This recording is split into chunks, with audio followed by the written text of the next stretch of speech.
decomposições e de solubilização envolvendo o preparo de amostra. Eu só vou pedir para vocês participarem um pouco mais, tá? Porque esse conteúdo ele é relativamente extenso.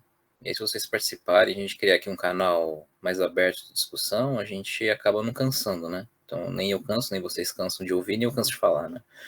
Então, acho que é legal vocês participarem, tá bom? Para a gente poder conversar e fluir mais a aula se a gente conseguir conversar, né? A gente já está à distância, que é mais difícil, então se a gente ficar quietinho só falando aqui 2 horas seguidas, vai acabar ficando cansativo, tá bom? Eu vou tentar aqui passar pelos pontos principais envolvendo essas decomposições, tá? Isso relacionado ao preparo de amostras. Eu estou acompanhando aqui os slides no PowerPoint, né, como sempre, então eu não consigo ver nenhuma manifestação no chat, tá? De vez em quando eu olho aqui na sala para ver se alguém falou alguma coisa, mas se vocês puderem fazer algum som aí para poder saber que vocês querem falar alguma coisa, acho que é melhor, tá bom? Então vamos lá, só para a gente retomar, né, de onde a gente parou na aula anterior, na aula de ontem, depois da gente ter visto toda aquela parte de extração, né, então a gente fez aqui uma discussão envolvendo essa parte de extrações, tá, que a gente tinha ali necessariamente 2 fases, onde ocorria a transferência de massa, né, de uma fase para outra, visando pré-concentração e separação. Então, depois de ter visto dessa parte, a gente vai tratar aqui da parte sobre solubilização e decomposição, né? Então, ela pode ser tanto conduzida por via úmida quanto por via seca. No caso da via seca, a gente vai ter a amostra misturada com sólido, tá? E a partir dali, né, ou a amostra sólida diretamente sendo tratada em um meio gasoso, saturado com oxigênio, né? Então, a partir daí, a gente vai ter os processos ocorrendo por via seca. Nós vamos tratar aqui principalmente da fusão e da combustão, que são os procedimentos, as técnicas mais usadas para o preparo de amostra por via seca.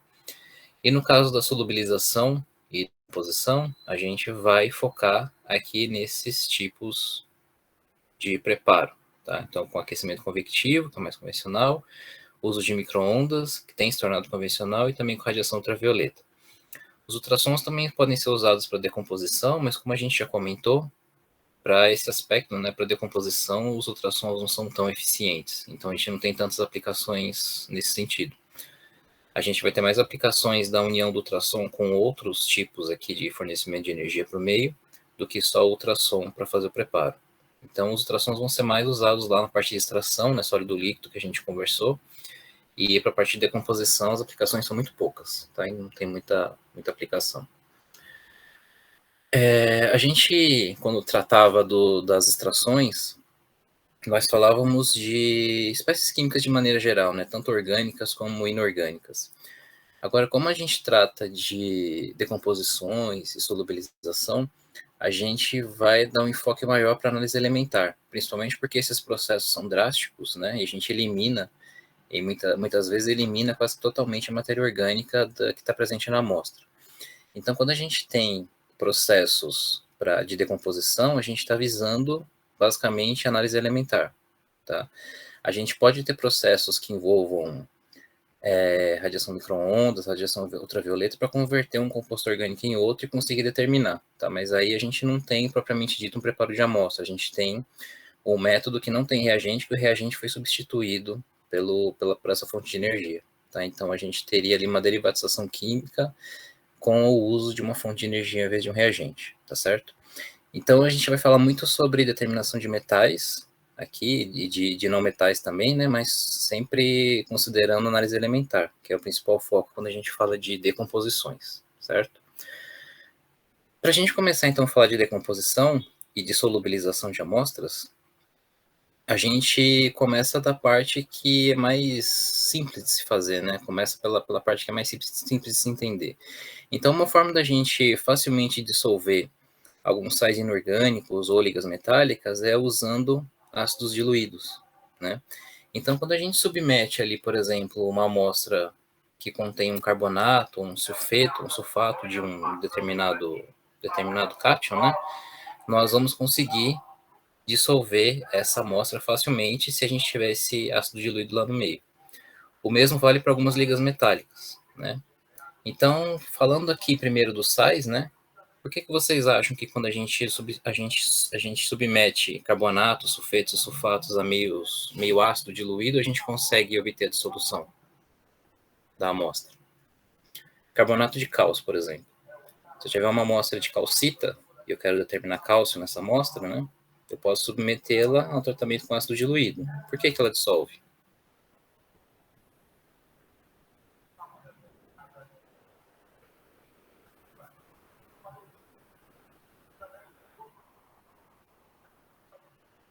Acontece a hidrólise, professor? Hidrólise de quê? Da base correspondente? Na verdade, não é uma hidrólise que vai ocorrer, né? A gente vai ter uma reação ácido-base, certo? Porque quando a gente tem lá o carbonato, né? Carbonato de cálcio, por exemplo. Vou tentar escrever aqui, que estou conduzindo aqui meio ruimzinho de escrever aqui, tá, gente? Então, perdão pelo garrancho. Então, a gente tem aqui o carbonato de cálcio. Ele vai estar em equilíbrio com cálcio, né? Mais carbonato. Tudo bem? E quando eu adiciono H+, aqui no meio, o que vai acontecer com esse equilíbrio aqui?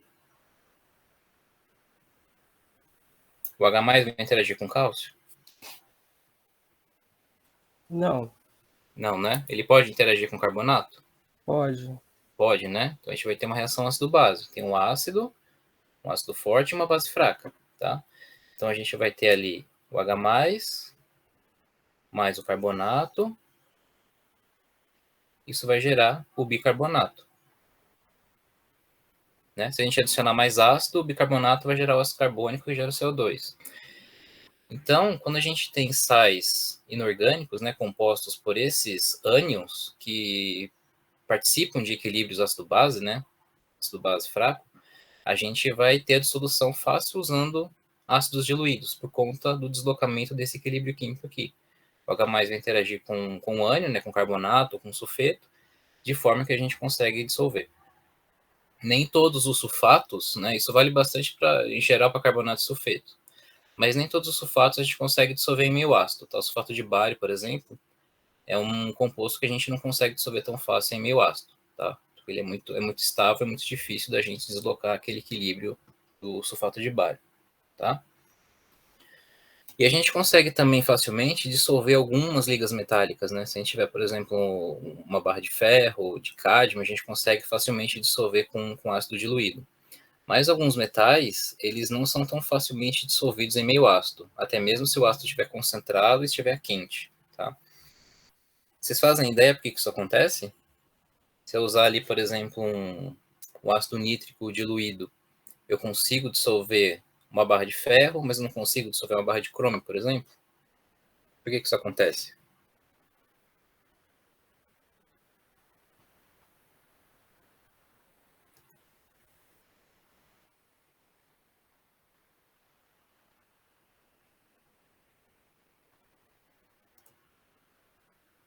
Porque o cromo é um metal nobre, né? E acontece o que na superfície do metal? Agora eu não lembro. Então, na verdade, o que acontece não é questão de ser metal nobre, né? Que a gente vai ter para alguns metais, quando a gente ataca essa superfície aqui, ele vai ser oxidado, certo? E sendo oxidado, ele vai gerar o óxido desse metal. E esse óxido pode formar uma camada de revestimento aqui que impede que o ácido ataque o metal que está aqui na parte interior, que está recoberto por essa capinha aqui que foi formada, né? Então aqui ocorre o que a gente chama de passivação do metal que a gente está tentando dissolver, tá? Não sei se vocês já aqueceram água em uma panela de alumínio, então ela está lá brilhando, bonitinha, você aquece a água, deixa por um tempo ali aquecendo, fervendo a água, ela começa a ficar escura, né? Então começa a formar um óxido de alumínio na superfície ali da panela, né? E depois a gente tem que, como diz o pessoal, arear, né, a panela para poder expor novamente aquela camada brilhante de alumínio que a gente espera que tenha a panela, né? Então, esse problema aqui que ocorre, né, que a gente não conseguir dissolver alguns metais, é por conta dessa passivação. A gente forma o óxido aqui correspondente na superfície, e daí o ácido não consegue atacar esse óxido metálico que foi formado. Tá? Então, a gente tem a passivação do metal. E como que a gente escolhe o melhor ácido para poder fazer essa decomposição, fazer essa solubilização? Né? Uma forma da gente escolher do ponto de vista que a gente vai ter um meio ácido, é olhar a tabela de potencial redox, tá? Mas essa não é a única coisa que a gente tem que olhar, tá? Mas é uma das primeiras que a gente pode consultar para verificar se a gente consegue dissolver uma certa liga, tá? Quando eu falo liga, eu tô falando de uma composição de um metal só, tá? Não de vários metais. Então vamos tentar analisar aqui um metal de cada vez, né? Imagine que eu quero fazer uma decomposição em meio ácido, né? De uma amostra de zinco, por exemplo, tá? Então, alguém levantou a mão? Alguém quer falar alguma coisa?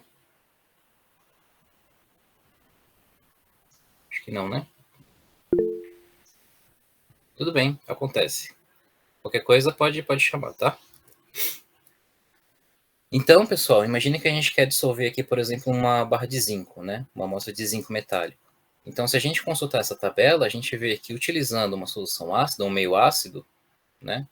A gente conseguiria dissolver esse zinco, porque aqui a gente teria a oxidação, a redução do H+, né, H2, e então a oxidação do zinco a zinco 2+. Então, pelos potenciais, isso parece ser favorável, mas a gente tem que considerar esse aspecto que a gente comentou, né, que pode formar aquela camadinha de óxido e a gente não vai ter o ataque ácido como a gente prevê. Mesmo a gente tendo, por exemplo, aqui o cobre, né, ó, o cobre aqui, ele está acima aqui do potencial do H+, né, então, pela presença do H+, a gente não conseguiria dissolver o cobre, tá? Olhando só para os potenciais de redução, tá? Para os potenciais padrão de redução. Só que escolhendo o contraíon certo do ácido, a gente consegue favorecer essa dissolução, tá? Então, para dissolver, por exemplo, o cobre, a gente pode usar necessariamente o ácido nítrico, porque como a gente tem lá o nitrato em meio ácido, ele vai reagir com o cobre, favorecendo a sua oxidação, tá certo? Então, o que a gente teria ali em meio ácido de ácido nítrico seria a reação do metal com o contraíon do ácido que está sendo usado, tá certo? Então, a gente tem que considerar que a gente vai ter meio ácido e considerar o contraíon para a gente escolher o melhor ácido. E tendo isso em vista, tá? A gente vai destacar aqui, né? Hoje a gente vai discutir alguns ácidos que são mais usados, né? Os ácidos minerais que são mais usados para a gente conseguir essa solubilização de metais e de solução de sais, tá certo? Então, o que a gente tem que considerar, né? A gente tem que considerar a força do ácido, que a gente vai utilizar, de preferência ácidos fortes, tá? Porque a gente vai colocar uma quantidade de matéria ali no meio que vai gerar a mesma quantidade de matéria de H+, tá? Então, por isso que os ácidos fortes são normalmente usados para as decomposições e dissoluções. Outro ponto importante é o ponto de ebulição, porque dependendo do azeótropo que ele forma com a água, ele pode atingir temperaturas bem altas, e isso é bastante interessante se a gente está pensando em quebra de ligações químicas. Tá?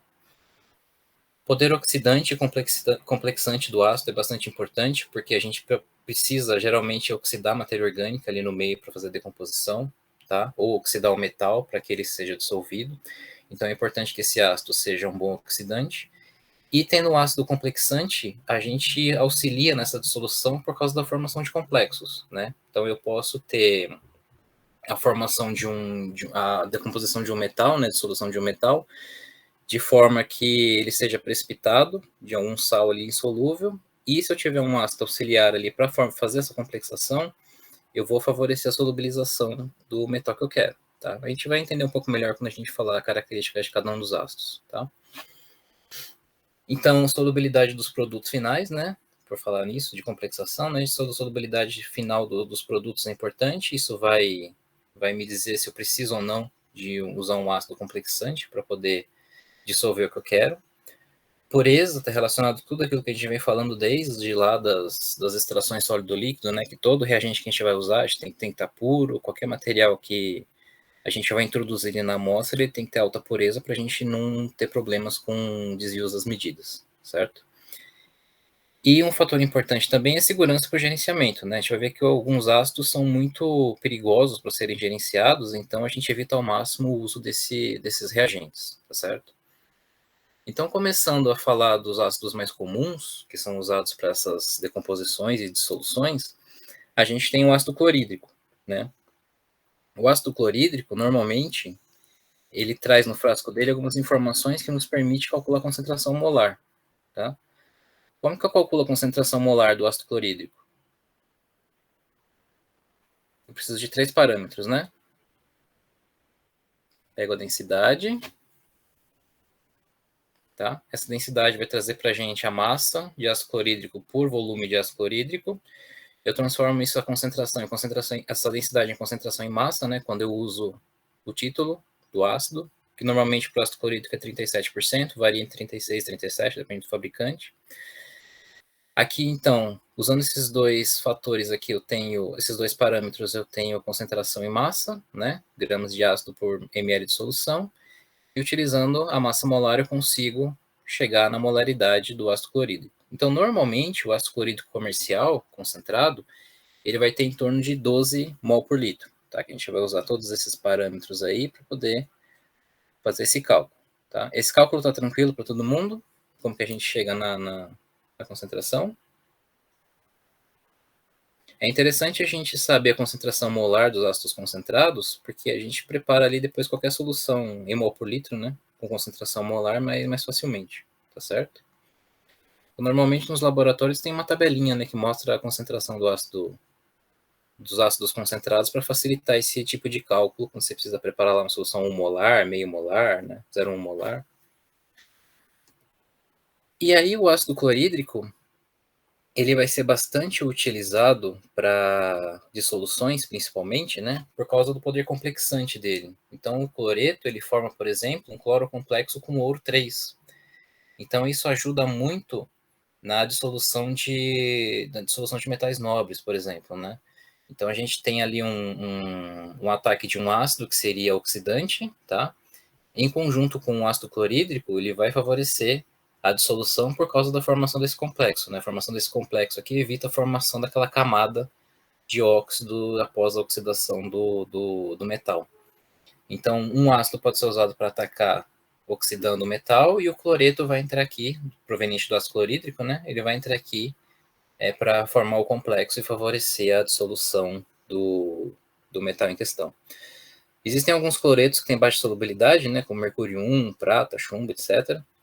E dessa forma, se eu quero solubilizar esses metais, eu devo evitar o uso de ácido clorídrico, né? Devo usar um outro ácido que tenha também um poder complexante.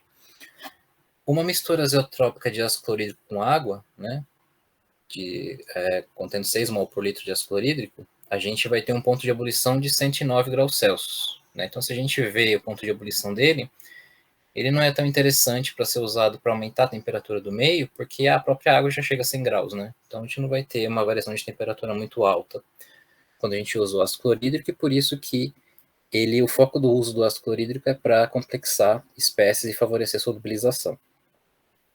Tudo bem até aqui, gente? Sim. Então tá bom. Outro ácido muito usado é o ácido nítrico, né? Então, fazendo aquelas continhas com densidade, título e massa molar, o ácido nítrico comercial normalmente tem 14 mol por litro, tá?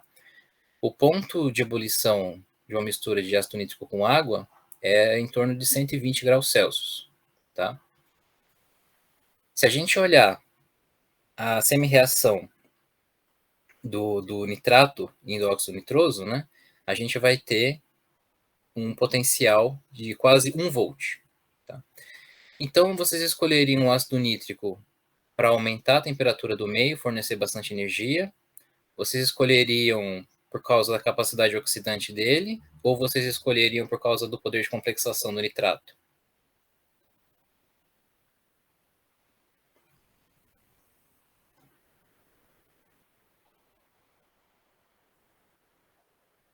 Em qual situação vocês escolheriam usar o ácido nítrico?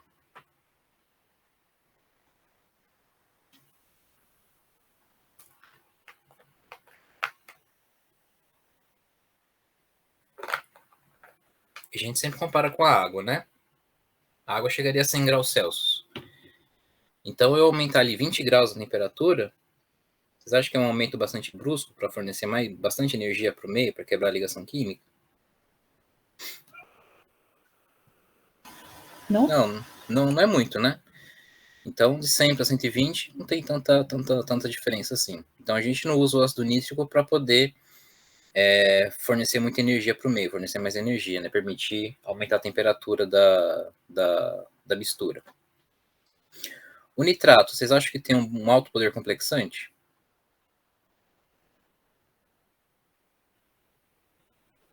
Não, né? A gente não vê nenhum complexo que tem nitrato, né? E todos os nitratos são solúveis, né? Então o nitrato ele não tem muito poder complexante nem de formação de compostos aí que auxiliariam na dissolução, tá? E também nem que prejudicariam. Agora, se a gente olhar para o potencial dele, ele tem um potencial de quase 1 volt, né? Potencial de redução. Então ele é um agente oxidante ou redutor poderoso?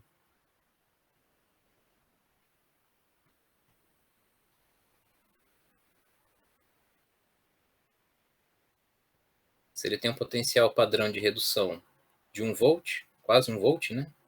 Ele é um oxidante ou um redutor poderoso?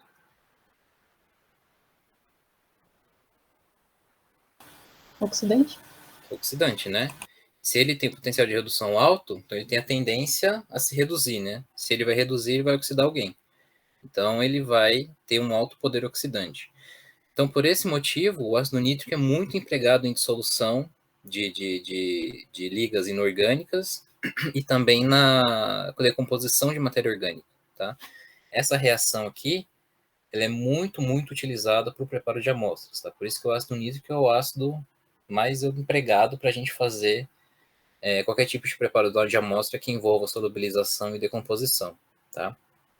Ele dissolve quase todos os metais devido a esse poder oxidante que ele tem, só que a gente pode ter passivação de algum deles, né? Alguns deles, como por exemplo ferro, cálcio, magnésio. E daí a gente precisa utilizar um ácido complexante associado aqui para poder facilitar essa dissolução, tá bem? Agora o ácido sulfúrico, de novo pensando naqueles 3 pontos, né? A gente pode usar o sulfúrico porque a gente vai ter uma condição drástica ali de fornecimento de energia para poder quebrar ligações químicas e ocorrer oxidações.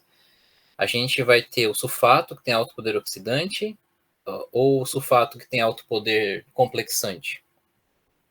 Por que a gente vai escolher o ácido sulfúrico para fazer um preparo de amostra?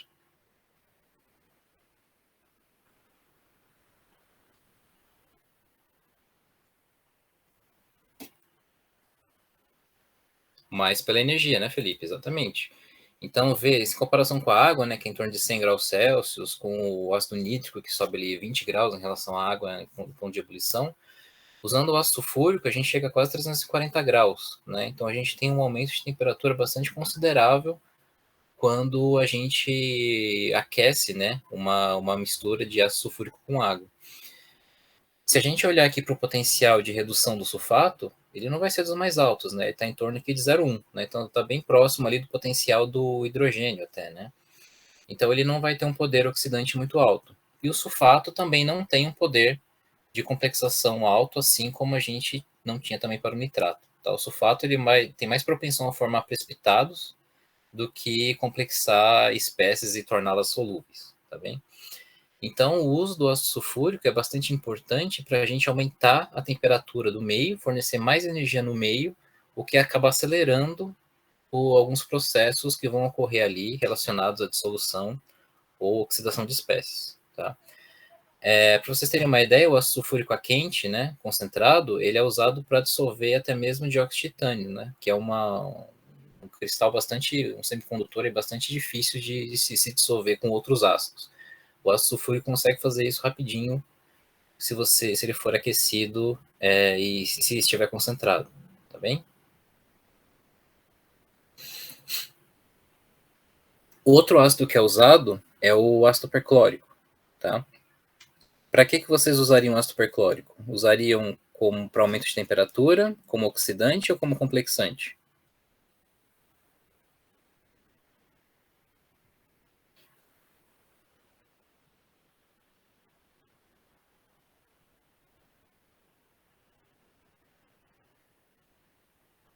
Ele tem uma energia ali, a temperatura dele chega a torno de 200 graus, né? Então a gente já tem ali uma condição que não é tão drástica como do ácido sulfúrico, né? Mas a gente consegue chegar numa temperatura um pouco mais alta.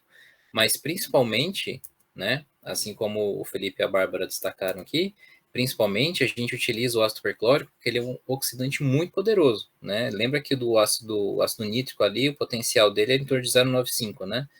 Para o ácido perclorato, a gente vai ter um potencial de quase 1,4 volts. Então, a gente tem um oxidante muito poderoso, tá? Ele é um oxidante tão forte que ele se torna até perigoso, porque se ele entra em contato com qualquer espécie, qualquer material que é facilmente oxidado, a gente vai ter uma reação muito violenta ali, a gente vai fornecer muita energia ali para o meio, vai desprender gases muito rapidamente, e dessa forma a gente pode ter um risco alto de explosão. Então a gente tem que tomar muito cuidado quando a gente emprega o ácido perclórico. O ácido perclórico não é comercializado 100% por causa de risco de explosão, só de mexer o frasquinho ali, né? Então a gente vai encontrar ácido perclórico em torno de 70% quando a gente vai adquirir comercialmente, tá?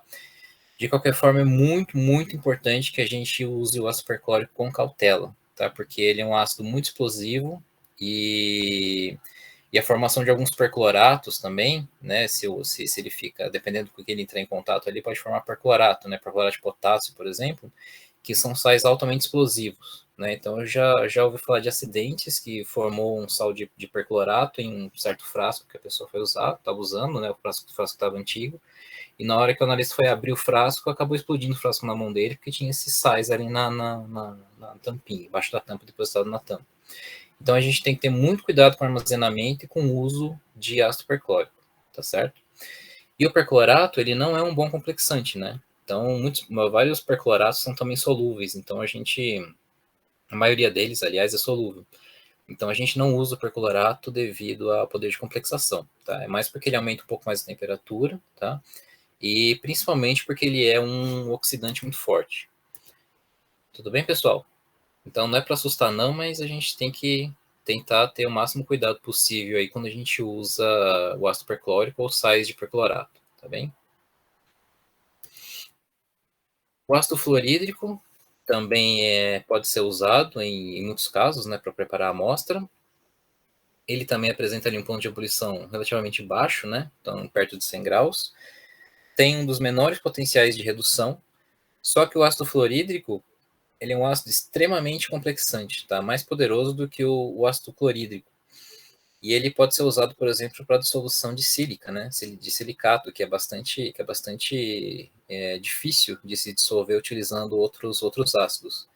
Então, facilmente a adição de ácido fluorídrico dissolve a sílica formando o fluorosilicato, certo? É importante que a gente, depois de fazer esse tratamento, tenha um mascaramento do ácido fluorídrico, né? Porque ele vai complexar muito bem diversas espécies. Então, é importante que depois do preparo de amostra com o ácido fluorídrico, a gente tenha certeza que ele foi totalmente eliminado. E isso pode ser facilmente feito com ácido bórico. Então, com o ácido bórico, a gente vai ter o desenvolvimento dessas reações aqui, tá? Gerando o HBF4, que é um composto que a gente consegue volatilizar facilmente. Então, por aquecimento, a gente consegue eliminar o fluoreto, né, o flúor que está ali no meio, associado com a adição de ácido bórico. Tudo bem? Então, o alto poder complexante do fluoreto permite dissolução também de materiais. Tudo bem até aqui? É uma pergunta do Felipe.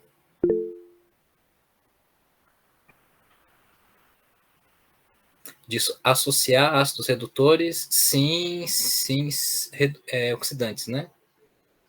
Ácidos oxidantes com bons complexantes, sim, pode sim. A gente vai falar disso agora, inclusive, porque você pode associar tanto para você aumentar o poder de dissolução do meio ali, né? Então você vai ter algo que oxida e algo que forma complexo, que vai favorecer a dissolução. E você pode também ter uma forma de maneirar o poder oxidante do ácido, tá? Como é o caso do ácido perclórico. O ácido perclórico a gente usa o ácido nítrico para tentar moderar ali o poder oxidante que a gente vai ter do meio, tá? A gente vai ver esses exemplos agora. Não sei se é isso que você perguntou, Felipe, tá?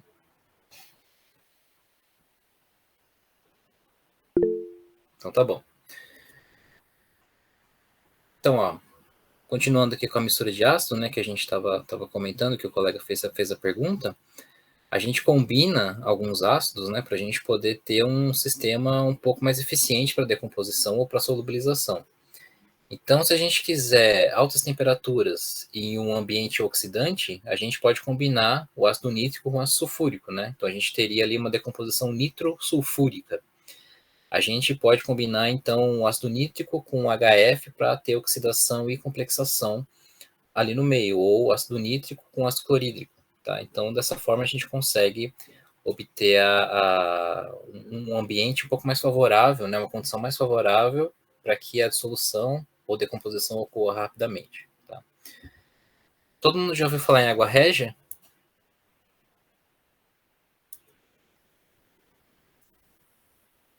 Já, né? O que é água régia?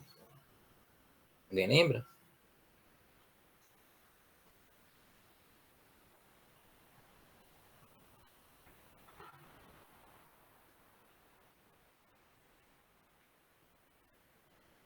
Ácido clorídrico e ácido nítrico, né? Na proporção 3:1. Então, se quando a gente mistura 3:1 de clorídrico com nítrico, a gente forma uma mistura que vai formar outras espécies que vão atuar como oxidantes, tá? Então, nesse caso especificamente, a gente vai ter a formação do cloreto de nitrosila, que é o principal composto aqui que vai atuar na oxidação de espécies, tá? O cloro também pode atuar, né? Porque ele vai a cloreto e a espécie que entra em contato com ele acaba sendo oxidada. Então, a gente tem aqui a associação de ácidos, né, de espécies, de compostos, que vão formar intermediários que vão agir sobre a amostra. Então, a gente tem aqui a combinação, né, das ações individuais de cada um deles, certo? E a gente tem aqui um exemplo de interação entre dois ácidos para formar compostos intermediários que vão atuar no preparo de amostra. E a gente também pode usar alguns ácidos para moderar o poder oxidante de outros ácidos, né? Normalmente, quando a gente vai utilizar uma decomposição com ácido perclórico, tá? E quando a gente usa essa associação aqui, a gente tem uma mistura nitroperclórica, né? A gente adiciona ácido nítrico, primeiramente à amostra, tá? E deixa ele entrar em contato ali com o material que é mais facilmente oxidável, para que esse material mais facilmente oxidável não entre em contato com ácido perclórico, tá? Então a gente adiciona ácido nítrico na amostra, deixa lá de um dia para o outro, 12 horas, 18 horas, para garantir que o ácido nítrico vai decompor aquela matéria orgânica mais facilmente oxidável, né? E depois desse processo a gente adiciona o ácido perclórico, né? Então o ácido nítrico chega ali, já faz o primeiro trabalho, né, de decomposição da matéria orgânica mais fácil, e depois vem o ácido perclórico e para oxidação da matéria orgânica ou dos compostos que são mais difíceis de serem decompostos, tá bem? Ou oxidados. O ácido fluorídrico, né, ele pode ser eliminado também não só com ácido bórico, né, mas também com ácido sulfúrico. A gente também consegue fazer a eliminação do ácido fluorídrico, tá bem? Além de misturas de ácidos, a gente pode apelar também para mistura de ácidos com outras substâncias, né? A mais comum delas, que a gente tem associação, é do ácido nítrico com o peróxido de hidrogênio, tá? Então, o peróxido de hidrogênio também é um oxidante forte, né? Poderoso. E o produto de decomposição dele vai ser água, né? Então, a gente tem um reagente que é ambientalmente amigável, vamos dizer assim, e que tem um poder oxidante adequado para poder fazer decomposição de matéria orgânica e dissolução de materiais. Então, uma mistura de ácido nítrico com peróxido de hidrogênio é muito comum quando a gente usa decomposições para o preparo de amostra, tá certo? Tem outras espécies também, né? Aqui a gente, por causa do... tem o clorato também, né? Ele não é tão problemático quanto o perclorato, mas ele também exige um certo cuidado quando está sendo gerenciado, tá? Tudo bem, pessoal? Sobre as características dos ácidos. O importante aqui, acho que eu quis trazer para vocês o que a gente pode escolher quando a gente vai fazer algum tratamento desse tipo, né? A gente quer decompor ali uma amostra usando um ácido, né? Uma liga metálica, um sal. Então, que tipo de ácido que eu posso escolher? Qual combinação que eu posso usar para poder fazer essa decomposição, tá? Seja com aquecimento, seja com ácido diluído, seja com concentrado, seja frio, tá? Então, o intuito é mostrar as características deles e a gente escolher o melhor. Agora, a gente vai falar primeiro um pouco sobre decomposições por via seca, tá? E depois a gente volta a falar de via úmida, que a gente vai fazer um link com esses ácidos que a gente acabou discutindo aqui no começo da aula. Nas decomposições por via seca, né, a gente vai ter a amostra no estado sólido, tá, sendo tratada dessa forma, tá? A gente não vai ter os processos em solução, em solução aquosa. Uma das formas da gente preparar a amostra por via seca seria por fusão, né? Então, o que acontece na fusão, né? Alguns descrevem a fusão como a queima da amostra sem estar em solução, tá? Mas eu coloco essa queima entre aspas porque a gente não tem uma combustão. A combustão é diferente do processo de fusão. Só quis trazer aqui porque alguns autores usam essa terminologia, tá? Então não é a terminologia mais correta. Você não tem a queima da amostra, né? Você vai fundir a amostra, tá? Usando um fundente, e aí as reações químicas vão acontecer nesse meio que está fundido, tá? Então a gente tem a amostra sendo misturada com fundentes com diferentes características, de forma que essa amostra vai ficar solubilizada ali nesse fundente, a altas temperaturas, vão ocorrer reações ali para a gente ter ali o rearranjo dos átomos, né, para a gente formar outras espécies, e quando a temperatura é reduzida novamente, esse material que sobra, né, essas cinzas que sobram ali, a gente vai ter que dissolver isso no meio adequado para a gente fazer a detecção, tá bem? Então esse é o intuito da fusão, né? Então a gente usa um material sólido que apresenta diferente, pode apresentar desde de 300 até 1000 e poucos graus Celsius, né, para chegar à fusão dele. E daí ele vai se fundir e as reações vão ocorrer dentro desse fundente que está fundido ali junto com a amostra, tá certo? Então, quando a gente usa, por exemplo, carbonato de sódio, né, ele tem um ponto de fusão de 850 graus Celsius, o que vai acontecer ali é que ele vai ser uma fonte de oxigênio, né? Esse O2- ele vai atacar a amostra de forma a causar oxidação, tá? Então a gente vai ter, a gente tem ali um exemplo, né, aqui no slide do SiO2, tá, da sílica, sendo decomposta em meio de carbonato de sódio devido ao ataque desse intermediário que é formado quando a gente aquece o carbonato, tá? E daí, consequência disso é que a gente vai ter aqui a formação de silicato, que vai ser depois solúvel em água, e a gente pode fazer a quantificação do silício, por exemplo, certo? A gente tem outros exemplos também de fundentes, né, como, por exemplo, o hidrogênio sulfato de potássio ou o pirofosfato de potássio, né? Nos dois casos, na verdade, o hidrogênio sulfato ele gera o pirsulfato, então vamos dizer que dá na mesma a um ou outro, né? As condições que a gente vai ter aqui no meio vai ser a mesma, que vai ser a geração do trióxido de enxofre, que vai reagir com óxidos para formar sulfatos, tá? Então, se o meu intuito é formar sulfatos, sais de sulfato, eu posso usar esse tipo de fundente, tá? E aí, dependendo da amostra que você tem, a gente pode usar fundentes ácidos, fundentes básicos, se a gente quer um ambiente redutor ou um ambiente oxidante, a gente precisa consultar quais são os intermediários que vão ser formados ali durante a fusão, para avaliar qual que vai ser o melhor fundente a ser usado durante o preparo de amostra, tá bem? Fusão, tudo bem, pessoal? Então a gente vai ter ali a mistura dos dois, amostra e fundente, submete a altas temperaturas, ali de até 1000 e poucos graus, né? Isso pode ser feito em mufla, por exemplo.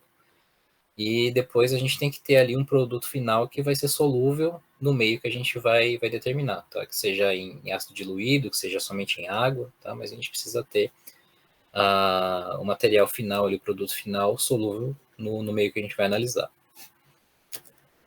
Agora, falando da combustão, na combustão, sim, a gente tem a queima da amostra, né? Então, a combustão, ela pode ter dois intuitos, né?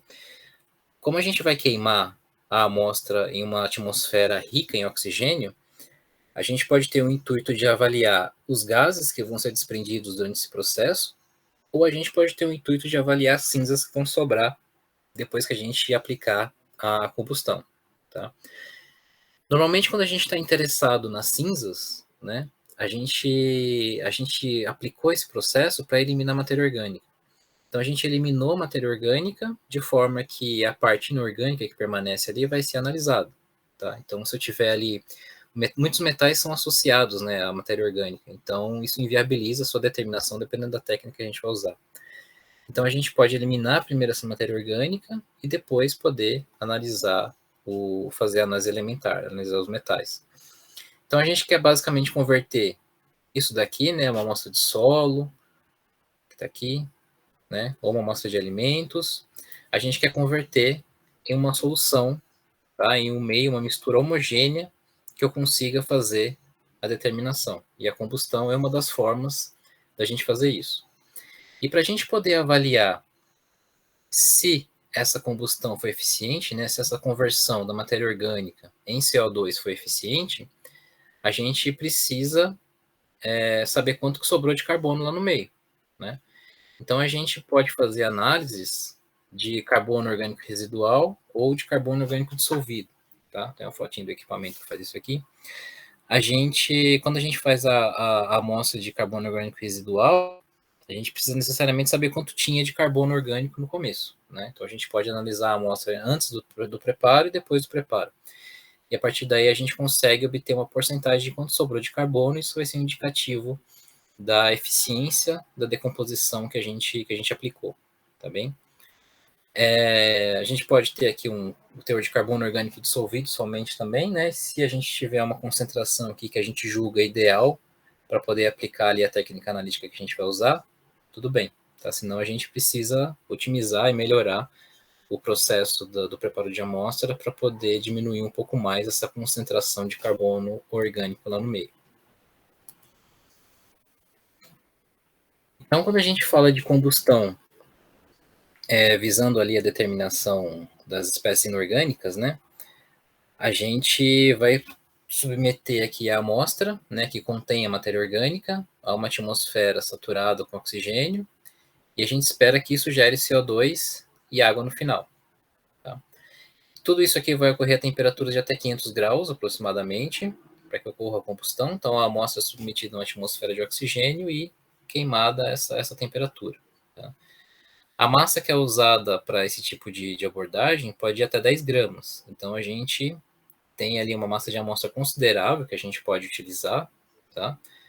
E mesmo que a gente tenha ali uma amostra com conteúdo, né, do analito, com teor do analito em baixas concentrações, a gente consegue usar uma massa de amostra maior para que a gente consiga melhorar a detecção quando a gente for utilizar a técnica analítica, tá? Então, quando a gente faz aqui a combustão da matéria orgânica, né, que está presente na amostra, a gente não precisa necessariamente usar só a amostra sozinha, a gente pode também utilizar alguns aditivos, né, como, por exemplo, os nitratos, né, a gente pode colocar ácido nítrico ou nitrato de magnésio, com o intuito da gente acelerar a oxidação, né, então, quando a gente coloca ali o nitrato, né, altas temperaturas, a gente vai favorecer aquela semi-reação, né, de forma de redução do nitrato, de forma que ele vai oxidar a matéria orgânica mais facilmente. Então, não vai ser só o oxigênio que vai oxidar, vai ser o nitrato também. O mesmo vale para o nitrato de magnésio, né? Como a gente tem o nitrato aqui, a gente vai acelerar a oxidação.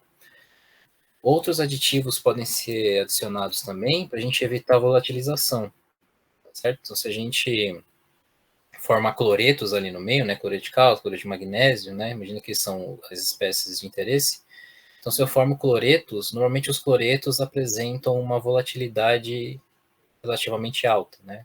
Então, os pontos de ebulição desses sais são relativamente baixos.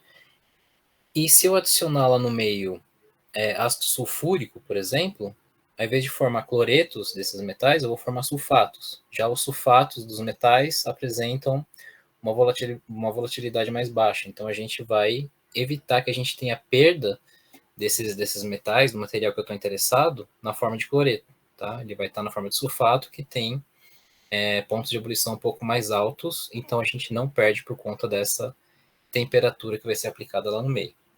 Tá? Deu para entender, gente, esses aditivos aqui? Então, a gente facilita ali a oxidação ou adiciona um certo íon para formar um precipitado, vamos dizer assim, né?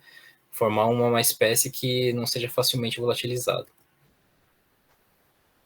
Esse sistema todo, essa estratégia toda aqui, ela pode ser conduzida tanto em sistema aberto, tá? Quando a gente está interessado nas cinzas, tá? Então, tudo que vai ser evoluído ali de gases vai ser perdido, tá certo?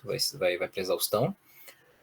Ou a gente pode utilizar sistemas fechados, principalmente quando nós estamos interessados nos gases que saem durante a combustão, tá? Algumas vantagens relacionadas aqui à combustão, né? A gente tem uma massa bastante flexível, né? Como a gente viu, até 10 gramas de amostra. Então a gente pode usar ali desde alguns miligramas até uma massa bem alta de amostra. Então a gente tem uma faixa bem ampla da quantidade de amostra que pode ser usada. Não necessariamente a gente precisa de compostos auxiliares, né, como os ácidos concentrados, né? A gente pode usar para favorecer a combustão, mas a gente pode não optar por não utilizar. Então a gente teria ali um procedimento mais limpo, né, e que envolveria menos custo, porque a gente não está usando reagente. Além disso, ele é mais seguro do que decomposição em meio ácido, porque a gente não tem chance de espirrar a solução, né, enquanto a gente está fazendo tratamento, certo? E normalmente o digerido ele é mais compatível com mais técnicas analíticas quando a gente usa um processo por via seca.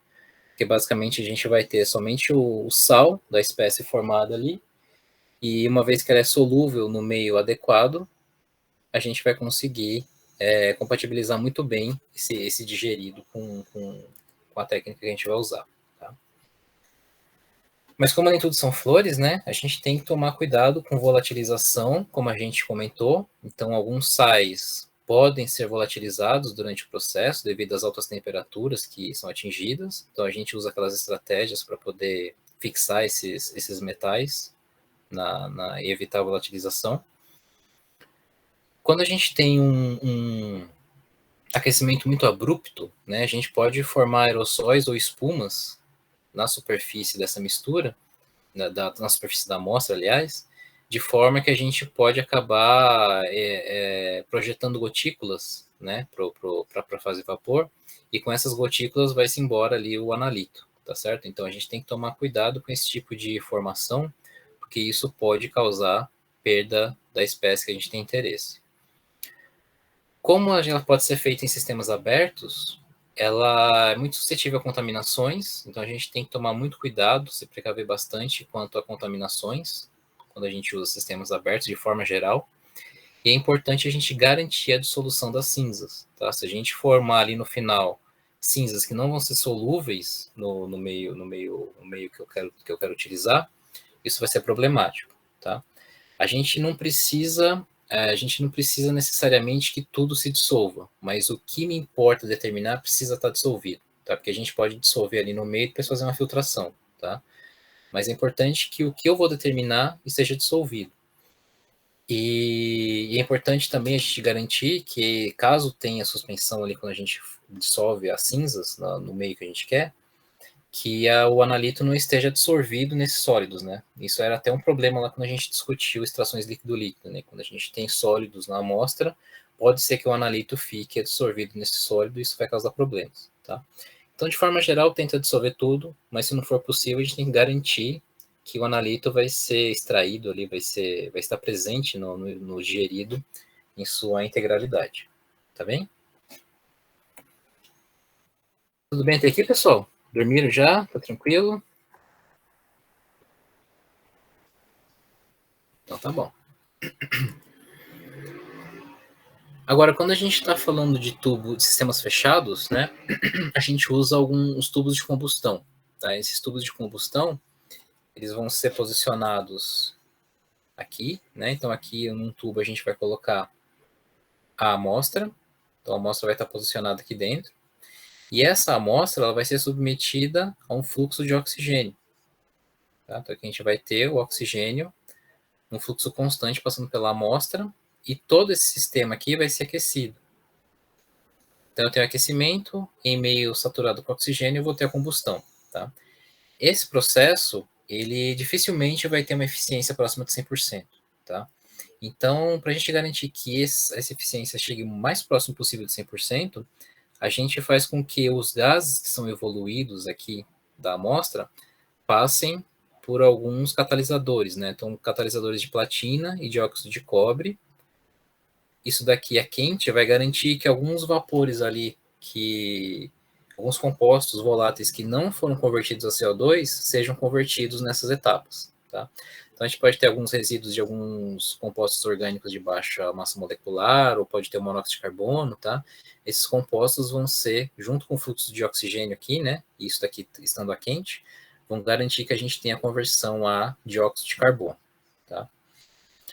Em seguida, a gente pode passar aqui por outro dispositivo, que ele é utilizado para remover gases que não nos interessam, tá? Que são os gases sulfurados, nitrogenados e halogenados, tá? Cada um dos reagentes aqui tem a função de eliminar um tipo de gás, tá? Os óxidos de nitrogênio, o dióxido de enxofre e os halogênios, tá?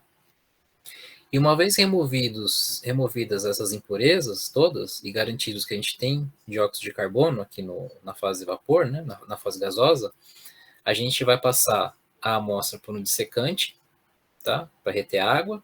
E em seguida, ela vai ser absorvida por uma solução básica, normalmente uma base forte, que está em um suporte sólido aqui. A gente tem um suporte sólido embebido com essa base forte, tá? Para poder reter o carbonato, CO2, né?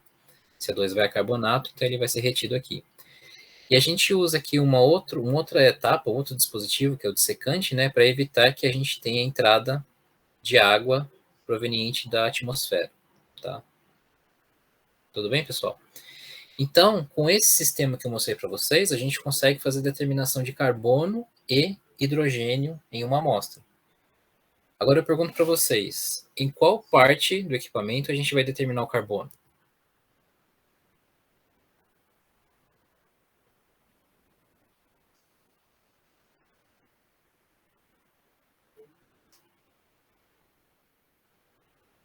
Onde ficou o carbono aí nessa história? Estava na amostra, claro, né?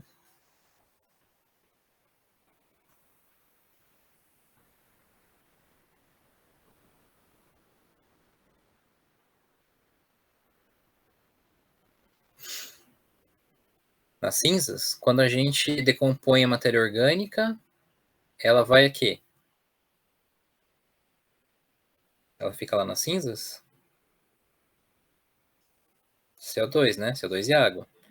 Então, nas cinzas a gente não vai ter o carbono, certo? Nas cinzas a gente vai ter só a composição inorgânica da amostra, tá? Basicamente os elementos metálicos, né?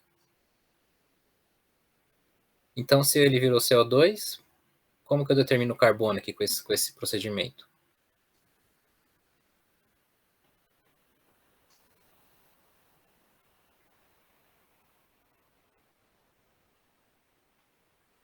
Quer que eu repita o processo? Como é que ele funciona?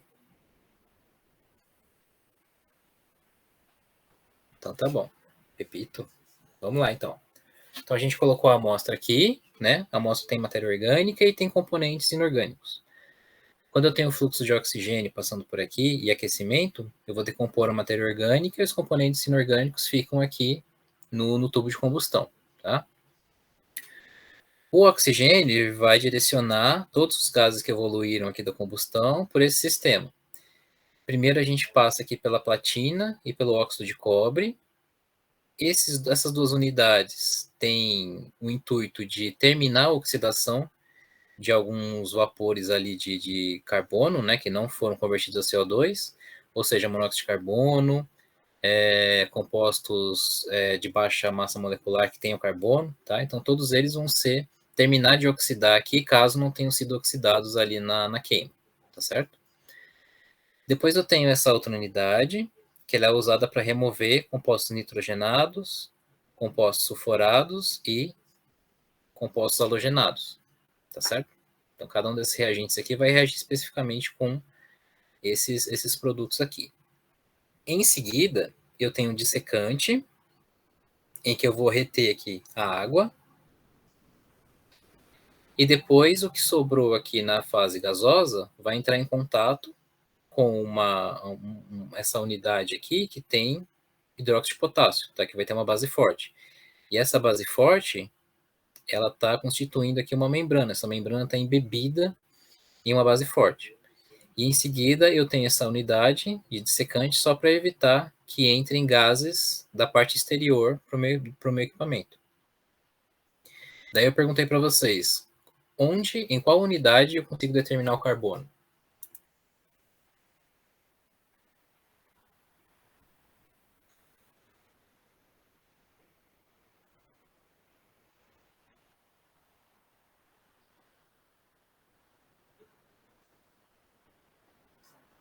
Exatamente, Bárbara, né? O CO2 ele foi retido aqui, né? O CO2 foi retido aqui porque eu tenho hidróxido de potássio, né? Então eu tinha lá o meu CO2, tá? Ele foi convertido a carbonato por causa do meio alcalino. Então, se eu submeter essa membrana aqui à análise por infravermelho, por exemplo, eu consigo determinar quanto de carbono eu tenho aqui. Eu posso pegar essa membrana aqui, eluir o carbonato que eu tenho e fazer uma titulação ácido-base. Também consigo determinar o carbono que está preso nessa membrana, tá bem? Então, dessa forma, eu consigo relacionar quanto que eu tenho de carbonato aqui, que relaciona o quanto que eu tinha de CO2, que relaciona o quanto que eu tinha de carbono que veio lá da amostra. Então, dessa forma, a gente consegue obter a composição do carbono na amostra. E o hidrogênio? Como que eu consigo obter a quantidade de hidrogênio que eu tinha na amostra?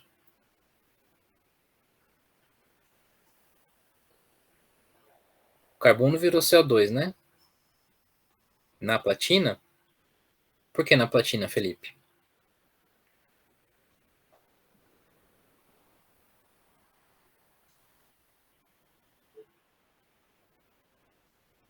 Lembrando que a platina está ali só para terminar a oxidação, né?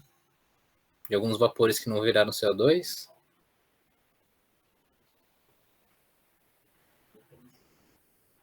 Exatamente, Mariana, nos dissecantes, né? No dissecante, tá?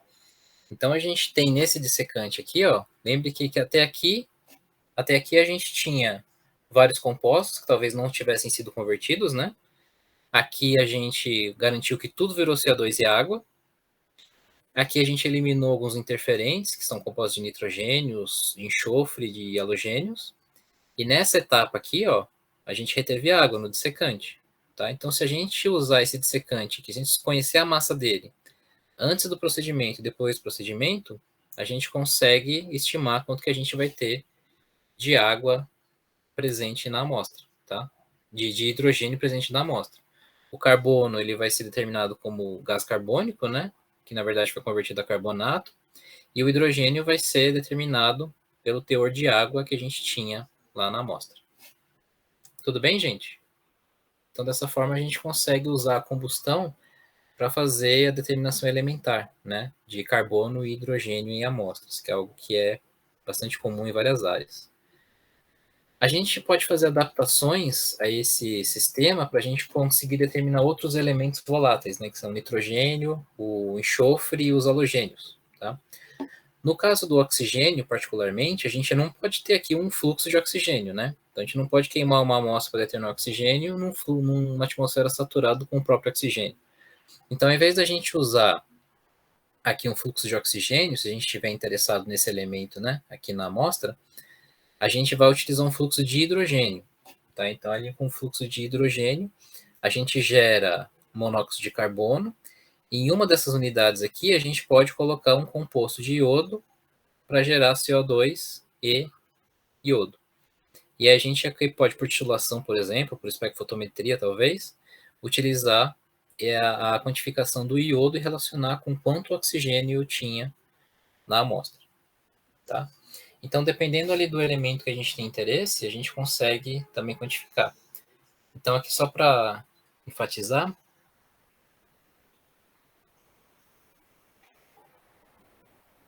se não tivesse essa etapa do secante anterior, daria para determinar na membrana também por CHN?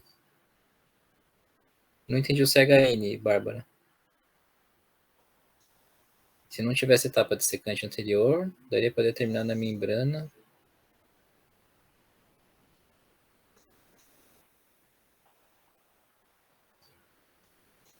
Você pode explicar melhor sua pergunta?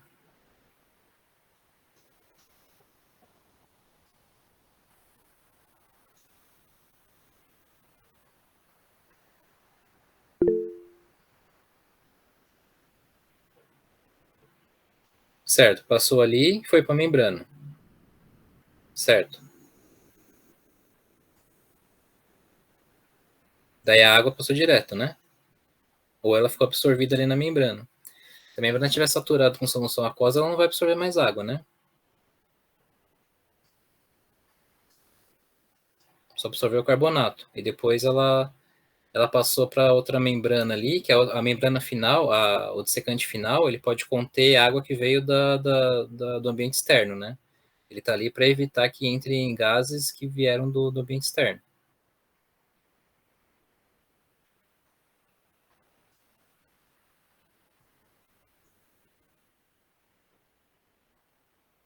Não, porque aí se ela está saturada já com água, ela não vai absorver mais água, né? Ela só vai absorver o CO2 porque ele vai ter uma reação química ocorrendo ali. Então ele vai impregnar ali o meio ali com carbonato, tá? Agora a água ela não vai ter como reagir ali, né? Então, tudo bem?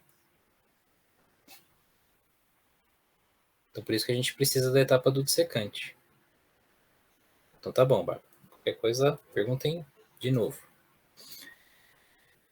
Bom, pessoal, tudo bem? Essa parte aqui de combustão. Então, eu já mostrei aqui um exemplo para vocês quando a gente está interessado nos vapores que saem da combustão, né? E a gente pode estar interessado também, claro, nas cinzas que ficam ali, principalmente para a determinação de elementos metálicos, tá? Existe um sistema, que foi um dos primeiros de combustão em sistema fechado, tá? Que ele é bastante simples, ele é limitado para a quantidade de espécies que a gente consegue determinar, mas ele é bastante simples de se fazer no laboratório, é bastante interessante. Esse sistema fechado é executado com um frasco de Schrödinger. Esse frasco, ele vai ser composto aqui por um frasco de vidro, né, parecido com o Erlenmeyer, e ele vai ser vedado com uma tampa que possui, na parte de baixo aqui, um suporte de platina. Tá? Então é uma cestinha de platina, onde a gente vai introduzir a amostra. Essa amostra que eu estou interessado em queimar, eu vou colocar em um papel de filtro, vou fechar e posicionar nesse cesto de platina. Eu vou saturar o ambiente aqui dentro com oxigênio, tá, para ocorrer a combustão, e eu vou incendiar esse papel de filtro aqui com isqueiro ou com fósforo, tá? Então a gente deixa até uma pontinha aqui do papel, né? Ó, fica até uma pontinha aqui do papel para a gente poder aplicar a chama aqui nessa pontinha e dar tempo de introduzir ali o papel antes que a amostra queime, tá certo? Então eu vou tampar isso daqui e manter o frasco nessa posição aqui, ó, tá? Para evitar que a solução apague a chama. O que vai acontecer? Conforme eu queimo a amostra aqui, as espécies mais voláteis, né, principalmente cloretos de alguns metais, cloreto de cádmio, por exemplo, eles vão volatilizar aqui, vão ficar na fase vapor e vão ser absorvidas por essa solução. E depois, com essa solução aqui, eu consigo fazer a determinação desses metais que volatilizaram durante a combustão. Então, a gente tem ali uma gama não muito extensa de metais que a gente consegue determinar, tá? Principalmente, a gente consegue determinar na forma de cloretos. E é um procedimento rápido e bastante barato de se aplicar no laboratório, um procedimento bem tranquilo, tá? Usando ali um papel de filtro e umas vidrarias com um arranjo bem simples. Acho que o mais caro é esse suportezinho de platina, né? A gente usa a platina justamente para que não tenha decomposição de qualquer outro material que vai ser usado aqui e que possa interferir na análise, tá? Por isso que é usada a platina, tá bem? Então esse daí é o frasco de Schrödinger, que é usado para decomposição. Tudo bem, gente? Podemos prosseguir para as decomposições por via úmida.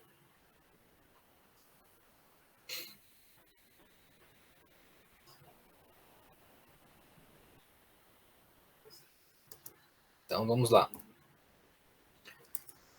Dentro das decomposições por via úmida, né, diferente do aquecimento das decomposições por via seca, né, a gente vai necessariamente adicionar reagentes em solução para poder fazer a decomposição da amostra, tá? Sempre visando aqui a decomposição de matéria orgânica, mais uma vez. E a forma mais fácil de se fazer, a forma mais comum, na verdade, de se fazer, não mais fácil, a forma mais comum é você usar um aquecimento convectivo, tá, em sistemas abertos. Então, basicamente, o que você tem nesses sistemas com aquecimento convectivo é o uso de um bloco digestor, né? O bloco digestor vai ser um equipamento que tem aqui um bloco de cimento, de concreto, que vai ser aquecido por uma resistência e vai fornecer energia para esses tubos aqui que contém a mistura da amostra com um reagente adequado para fazer decomposição, certo?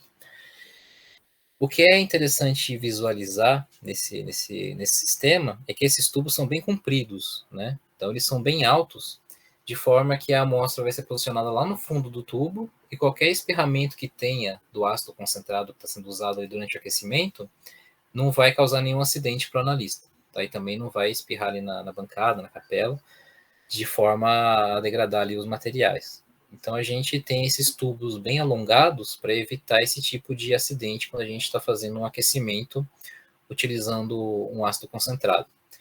Como eu comentei com vocês, normalmente o ácido nítrico é utilizado para essas decomposições, tá? Devido ao seu poder oxidante, tá? Que não é nem tão forte como o ácido perclórico, mas não é tão fraco. Então ele é um ácido bastante adequado para fazer essas decomposições, por isso que é muito utilizado. Em geral, a gente adiciona aqui uma porção da amostra, né? Em seguida, a gente adiciona o ácido concentrado, normalmente o ácido nítrico, deixa ali por algum tempo para poder degradar a matéria orgânica mais facilmente oxidável, né? Mesmo que a gente não vá usar o perclorato, a gente deixa ali um tempo e depois a gente aplica o aquecimento, tá? Porque o poder de oxidação do ácido nítrico aumenta quando a gente aquece o meio. Então, para evitar acidentes, a gente deixa ele um pouco mais brando ali a temperatura ambiente para degradar a matéria orgânica, mais suscetível à degradação, e depois a gente aquece, tá certo? E aí, com o aquecimento, a gente tem o desenvolvimento das reações de forma mais rápida. Um outro sistema que é considerado um sistema fechado, né, que é similar ao uso de blocos digestores, é a determinação de nitrogênio proteico em alimentos, tá? Então, nesse caso aqui, a gente tem um aparato, tá? Em que a gente tem aqui onde a gente coloca a amostra, tá? Aqui é os reagentes para a reação, a amostra vai ser aquecida e a gente está interessado na evolução de gases que vai ser proveniente dessa reação, tá? Vocês já ouviram falar do método de Kildow? Kildow. Já, né? Para que serve o método de Kildow, Felipe? Você sabe?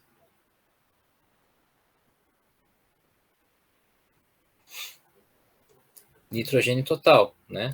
Então a gente consegue determinar teor de proteínas, por exemplo, usando o método de Kildow, através da decomposição dessas proteínas e geração de amônia a partir do nitrogênio que compõe essas proteínas, tá?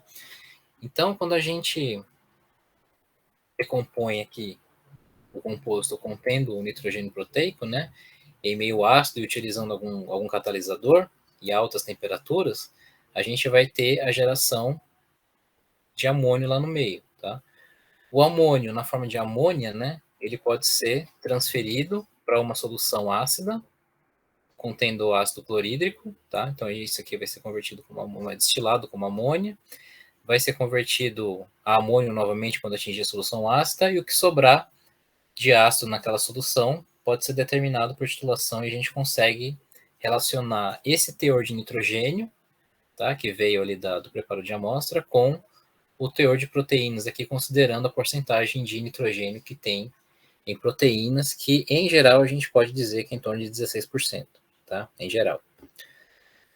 É interessante, esse método é bastante seletivo para nitrogênio orgânico ali, proteico, porque ele não vai converter nem nitratos, nem nitritos, nem compostos heterocíclicos que contêm nitrogênio a amônio, tá? Então só vai converter uma quantidade limitada de compostos nitrogenados orgânicos a amônio, e isso aumenta bastante a seletividade do método, tá certo? E tudo isso é feito com aquecimento convectivo em sistema fechado, porque a gente não pode perder a amônia que vai ser destilada ali, né? Então a gente pode usar esse sistema com aquecimento convectivo para determinação de proteínas. Se vocês notarem aqui, esse frasquinho também tem é bastante alto aqui, né? Para a gente evitar respingamentos aqui de quando está fervendo a solução, para evitar que seja respingado aqui para fora do tubo, né? Onde a gente não quer, alguma porção aqui da mistura que está sendo aquecida. Tudo bem, gente? Então, são exemplos de preparo de amostra que envolvem aquecimento convectivo utilizando meio ácido. Só que esses preparos com aquecimento convectivo, né, eles costumam demorar um pouco para chegarem à decomposição quantitativa na matéria orgânica, tá? Porque a gente tem ali um sistema com pressão atmosférica, tá? Só o aquecimento vai estar fornecendo energia para a gente poder decompor a matéria orgânica. Agora, por outro lado, como a gente tem o sistema aberto, a gente consegue adicionar reagentes ali no meio do caminho, né, no meio do processo.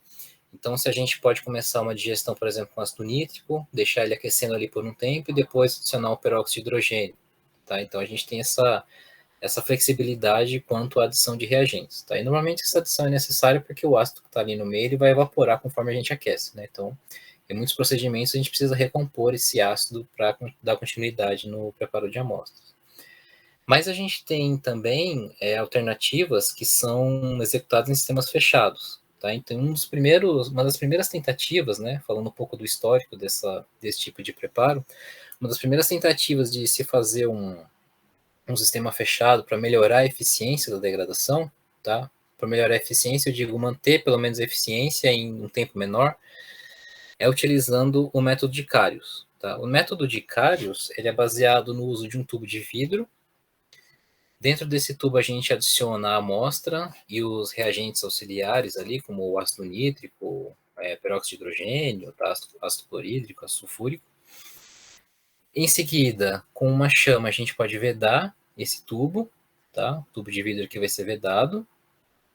E tudo isso é colocado dentro de um invólucro de aço que vai ser aquecido, tá certo? Como a gente tem um aquecimento aqui e tudo isso aqui está preso dentro do sistema, a gente vai aumentar a pressão dentro desse tubo por conta das pressões de vapor dos gases que vão ser evoluídos durante o processo. Então, a gente tem aumento de temperatura, que favorece a decomposição de matéria orgânica, e agora a gente tem também um aumento de pressão para favorecer as reações químicas. Isso acelera a decomposição da matéria orgânica, tá? A oxidação no meio ácido.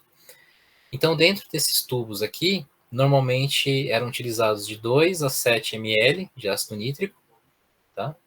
Ao passo que quando a gente tinha um sistema aberto, a gente precisava ficar renovando, né? A gente podia gastar ali em torno de, às vezes, até 20, 25 ml de ácido por causa dessa renovação constante do ácido que estava sendo usado. E o processo aqui, ele acaba sendo executado entre 1 e 7 horas, né? Ao passo que alguns procedimentos de preparo de amostra com aquecimento convectivo, sistemas abertos, podem levar ali até 12 horas ou até 24 horas para serem completados, tá bem? Então, a gente reduz bastante o tempo quando a gente veda aqui, quando a gente fecha o sistema e permite que a gente tenha um aumento de pressão, tá? Com esse aumento de pressão, a gente aumenta, então, a eficiência da decomposição, então vai ser uma decomposição mais rápida e a gente vai ter um teor de carbono residual mais baixo quando a gente termina o procedimento, tá? E a gente tem que tomar cuidado aqui nesse caso com perda de alguns materiais, né? Quando a gente precisa esperar que isso aqui esfrie depois que termine o processo, né? Mas mesmo assim a gente pode ter alguns vapores aqui de material que nos interessa que vai ser perdido na hora que a gente abre o frasco. Então a gente pode adicionar alguns reagentes auxiliares para evitar esse tipo de problema, né? Então, a gente pode adicionar, por exemplo, nitrato de prata se a gente estiver interessado em não perder cloreto, né? Lembra que os cloretos de metais, eles são relativamente voláteis, né?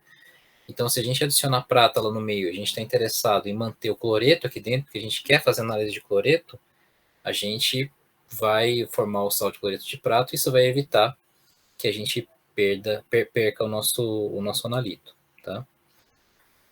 E para evitar que a gente tenha um maior risco de explosão, né? Porque a gente vai ter uma temperatura ali, uma pressão elevada dentro do frasco. Normalmente a gente coloca um gelo seco dentro desse invólucro, tá? Para resfriar essa ponta aqui do vidro, né? Onde a gente vedou, a gente resfria e evita que esse ponto aqui, que seria um ponto mais fraco ali do recipiente, ele acabe explodindo por conta do aumento de pressão, né?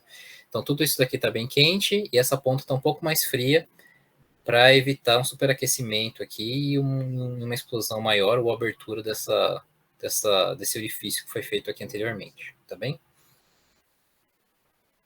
E daí, a evolução do método de Carius vem as bombas de decomposição, né, que são já equipamentos comerciais que executam essa decomposição por aquecimento convectivo em sistemas fechados, né?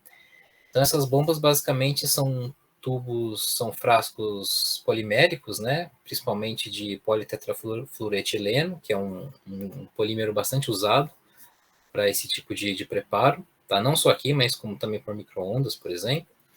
Então, a gente tem aqui o tubo polimérico, né? O copo de PTFE e um invólucro de aço, né? Um invólucro metálico, porque caso ocorra alguma explosão, que algum rompimento do corpo plástico, a gente vai ter aqui a segurança de ter um invólucro metálico mais resistente, tá? Essas bombas aqui, esses frascos, eles têm um sistema de alívio, né, de pressão. Então, ele vai ter aqui um sisteminha que, se a pressão estiver muito alta, ter mais alta do que se espera, né, que isso pode acabar rompendo o frasco, esse sistema aqui alivia a pressão e evita que o frasco seja danificado, que a amostra seja perdida, tá? De qualquer forma, é importante evitar esse tipo de problema, né? Porque quando a gente tem esse alívio de pressão aqui, a gente acaba perdendo o material que está aqui dentro, tá? Então, isso pode causar a perda do analito, né? Porque a gente vai ter aqui uma temperatura e pressão extremamente altos, então a gente tem que evitar isso para evitar a perda do analito também. Aqui a temperatura que a gente atinge com essas bombas é de aproximadamente 180 graus, tá? Então, a gente normalmente não usa ácido sulfúrico nesse tipo de decomposição, para evitar um aumento muito brusco de temperatura, tá? O que aumentaria muito a pressão. Normalmente o ácido nítrico é usado nesse tipo de decomposição em sistema fechado, tá? O tempo aqui, que lá no método de Carius ia até 7 horas, né? Aqui normalmente a gente tem decomposição de até 3 horas, tá? Porque a gente tem aqui um sistema que aguenta uma pressão um pouco maior do que um frasco de vidro que era usado no método de Carius. Em comparação com os sistemas de decomposição por via seca, né? A gente vê que a massa de amostra já começa a diminuir um pouco, né? Então a gente tem aqui massas de amostra de até 5 gramas, né? Ao passo que lá na combustão, na fusão, a gente podia usar até 10 gramas de amostra. Então a gente começa a restringir um pouco a massa de amostra por dois motivos. O primeiro é que, se a gente colocar muita amostra, a gente vai gerar muitos gases, né, devido à decomposição, e isso pode acabar causando acidente. O outro motivo é que, se a gente coloca muita amostra, a gente acaba não dando tempo suficiente para decompor toda a matéria orgânica, ou o sistema não comporta ácido o suficiente para decompor a matéria orgânica totalmente, tá? Então, isso afeta a eficiência de decomposição. Por isso que a gente usa uma quantidade de amostra aí que vai de 100 miligramas até 5 gramas, tá certo? Então, por causa dessas limitações. E as pressões que ele vai atingir aqui dentro vão até 100 atm, né, de 10 a 100 atm, de forma que a gente favorece ali, então, a decomposição da matéria orgânica. Tudo bem, gente? Então, aqui tem só uma fotografia, né, para vocês terem uma ideia de como que é um equipamento comercial de bombas de decomposição. E aqui tem um frasquinho, né, que mostra aqui o tubo de PTFE e aqui o invólucro metálico que esse tubo vai inserido e depois isso daqui vem para cá, tá? Tudo isso é com aquecimento convectivo, tá? Uma resistência que aquece um bloco e o bloco vai aquecer por convecção o frasco, tá certo? Tudo bem até aqui, gente?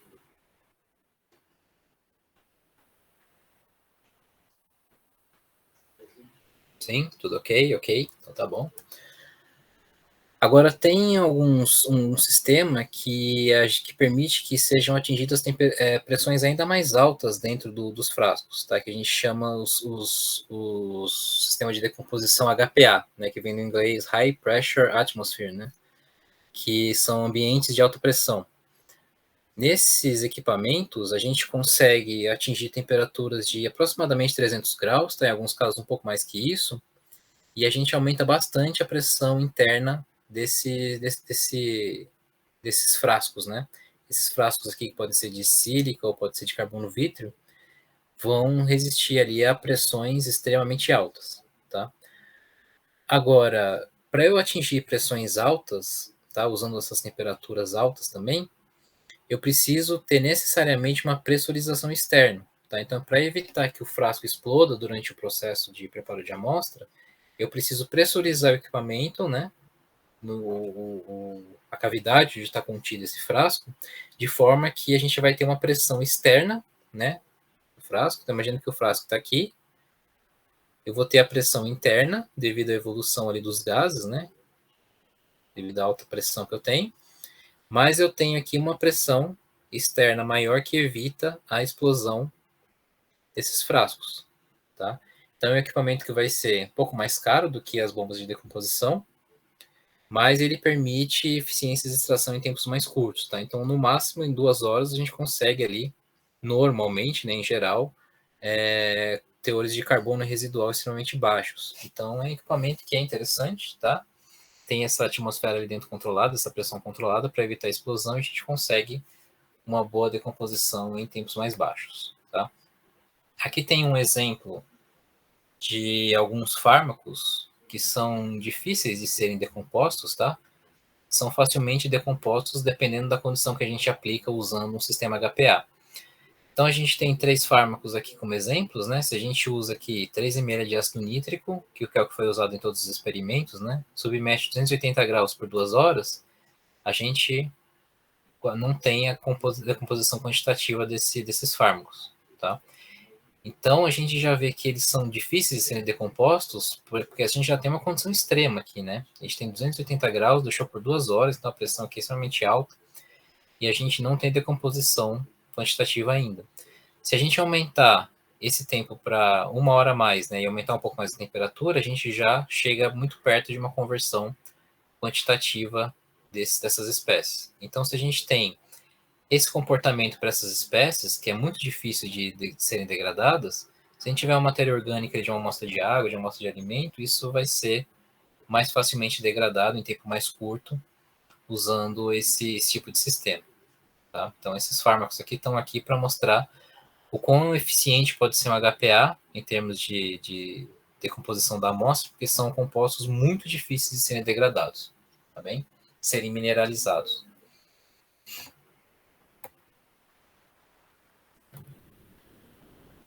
Então, eu vou fazer aqui uma comparação entre os sistemas que a gente discutiu e, em seguida, a gente faz um intervalinho de uns 10 minutos, pode ser?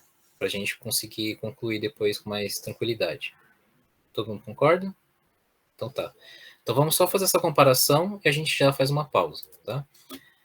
Então, comparando sistemas abertos com sistemas fechados que a gente viu até agora, né? Principalmente envolvendo aquecimento convectivo. Quando a gente tem sistema aberto, vocês acham que eu consigo usar mais massa de amostra ou menos massa de amostra em comparação com o sistema fechado?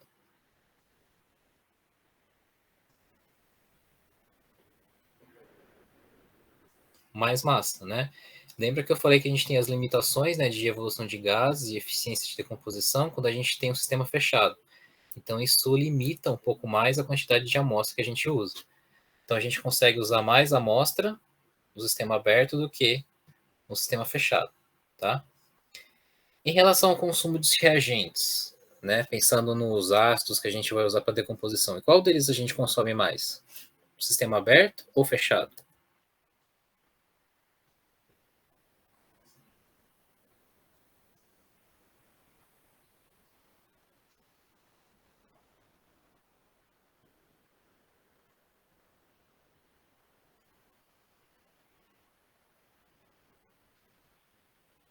No aberto a gente consome mais, né?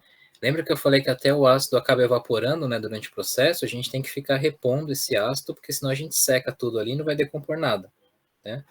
Então a gente acaba gastando quantidades consideráveis de ácido quando a gente tem sistemas abertos, e concordo com o Felipe quando ele fala que, dependendo do caso, a gente gasta horrores de quantidades de ácido, tá? Você não está errado, não. Então a gente tem maior consumo de reagentes, né? Consequentemente, mais custo envolvido, né? Quando a gente tem sistemas abertos em comparação a sistemas fechados, tá? Custo envolvidos em termos de consumo de reagentes, tá? E eficiência? Em qual deles vocês acham que a eficiência é maior, né? pensando num processo de gestão com o mesmo tempo, né? Fechado, exatamente, Felipe. Então, um sistema fechado, a gente normalmente tem uma eficiência maior por conta da pressão que a gente tem ali no meio. A gente não vai ter só a temperatura, né? A gente vai ter o efeito da pressão sobre o rompimento ali de ligações químicas e rearranjos de átomos ali no meio, tá? Então, a gente vai ter o favorecimento da velocidade ali do processo quando a gente tem sistemas fechados. Qual dos dois é mais demorado? Sistema aberto ou fechado? Para a gente obter uma mesma eficiência, né? O aberto vai demorar mais, tá? Justamente pela mesma justificativa que a gente tinha ali de eficiência, né? Tempo e eficiência estão muito ligados, né? Então a gente vai levar mais tempo para poder chegar a uma eficiência adequada no sistema aberto em comparação ao sistema fechado, tá? Agora a próxima é fácil, né? Em qual dos dois eu tenho mais perdas e qual dos dois eu tenho mais suscetibilidade de contaminação? No aberto, né? Então o sistema aberto ele está ali suscetível a respingo que vem lá do outro frasco, a qualquer componente da atmosfera que pode ser absorvido, né? Então, em sistemas abertos, eu tenho maior suscetibilidade a perdas e contaminação, tá bem? E também, como a gente está ali aquecendo constantemente, o sistema está aberto, as espécies mais voláteis acabam sendo perdidas mesmo, tá? Tomar cuidado com isso. Em termos de segurança, qual dos dois é mais seguro?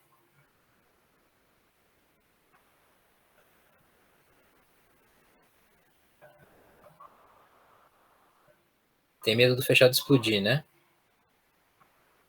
E você não tem medo do aberto espirrar?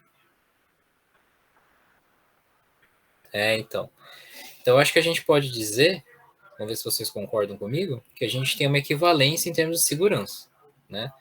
Então, o sistema fechado, ele foi desenvolvido para isso, né? Ele tem todo um sistema para evitar esses acidentes de explosão e tudo mais, mas isso pode acontecer, tá? Então, a gente tem essa segurança relacionada ao sistema fechado, mais para o lado dos riscos de explosão, né? Ao passo que no sistema aberto, a gente está mais suscetível a esses respingos que podem ocorrer quando a gente aquece o meio, né?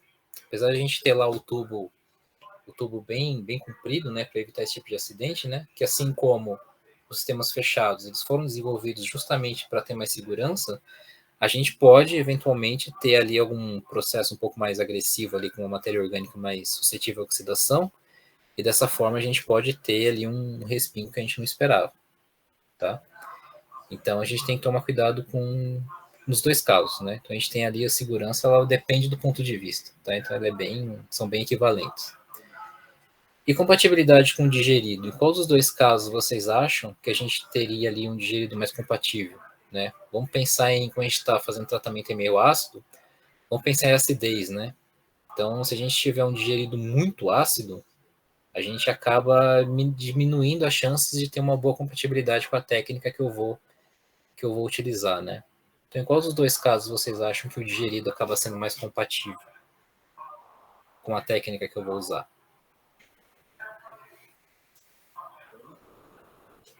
Fechado? Exatamente. Por que o fechado? Porque no sistema fechado, como a gente comentou, né, a gente coloca ali uma quantidade do ácido, ele vai ficar fechado lá e vai ser aquela quantidade. No aberto, fatalmente a gente vai ter que ficar repondo esse ácido, né? A gente está perdendo ali os compostos de nitrogênio com um pouco do ácido nítrico que a gente está colocando. E quando a gente repõe, a gente está colocando mais H+, né? Então a gente acaba diminuindo, aumentando ainda mais a acidez quando a gente tem um sistema aberto. No sistema fechado, como a gente vai ver depois mais para frente com micro-ondas, né, daqui a pouco, a gente consegue até usar ácidos diluídos, tá certo? Porque a gente tem a recomposição ali do ácido nítrico, que a gente vai ver mais para frente. Então, em sistemas fechados, com certeza a gente vai ter uma compatibilidade um pouco maior do digerido com as técnicas analíticas que a gente pode usar. E qual dos dois vocês acham que é o mais caro? Em termos de instrumentação? O fechado, obviamente, né? A gente tem ali, se a gente for olhar para o sistema fechado, né? A gente tem baixo consumo de reagentes, né? A gente tem alta eficiência, a gente tem menor tempo, a gente tem menor perda, maior compatibilidade com o digerido. É claro que o mais custoso em termos de instrumentação vai ser o sistema fechado. Tá? Então, blocos de gestores, eles costumam ser mais baratos do que os sistemas de alta pressão que a gente viu para decomposição em sistema fechado. Tudo bem, pessoal? Feita a comparação, então, aqui é interessante essa comparação se vocês precisarem um dia usar esse tipo de procedimento, escolher algum deles, né, algum equipamento para vocês usarem, é importante levar tudo isso em consideração, né, que vocês podem ter várias alternativas e considerar todos esses parâmetros para selecionar melhor o método de preparo que vocês vão utilizar. Tá bem? Vamos fazer uma pausa de 10 minutos. 10 minutos, tá bom? 8h35. 8h45 a gente volta. Tá? Então tá bom. Então só reforçando, 8h45 a gente volta a discutir aqui, tá bem? Então vamos tomar uma água e fazer um xixi, né? Até daqui a pouco.